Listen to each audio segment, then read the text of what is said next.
এটাই গুরুত্বপূর্ণ। উনি যদিও প্রথমে এটা বলেছেন, কিন্তু শেষ পর্যন্ত তিনি কিন্তু বলেছেন, আমরা মিডিয়ার মাধ্যমে যেটা জানলাম, যে শেষ পর্যন্ত তিনি বলেছেন যে এটা দরকার আছে, এবং তিনি অনেকগুলো গুরুত্বপূর্ণ কথা বলেছেন যে আমাদের মধ্যে ঐক্য তৈরির জন্য এটা দরকার আছে, আমরা যেন কোনোভাবে অনৈক্যের বীজ যেন আমাদের মাঝে না আসে সেটার জন্য দরকার আছে, আমরা যেন জুলাই বিপ্লবের যে চেতনাগুলো এগুলো যেন আমরা আমাদের রাজনৈতিক সংস্কৃতির মধ্যে নিয়ে আসতে পারি সেটার কথা তিনি বলেছেন, এবং ভবিষ্যৎ এই ফ্যাসিবাদ যেন বাংলাদেশে আর শেকড় গড়তে না পারে সেটার কথা তিনি বলেছেন। এবং পাশাপাশি এই জুলাই ঘোষণাপত্রে যে খসড়া সংবাদ মাধ্যমে এসেছে সেখানে আমরা দেখলাম সেখানে বিএনপি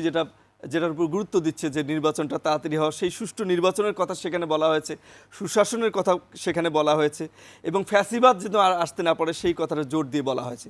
এই কথাটা বলার মধ্য দিয়ে আজকে আমার মনে হয় পুরো জাতি এবং প্রত্যেকটা স্টেক হোল্ডার, প্রত্যেকটা রাজনৈতিক দল আজকে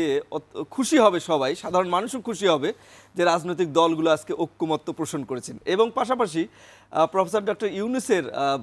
আপনার উদ্বোধনী যে বক্তব্যটা সেটা আমরা টিভিতে আমরা দেখলাম,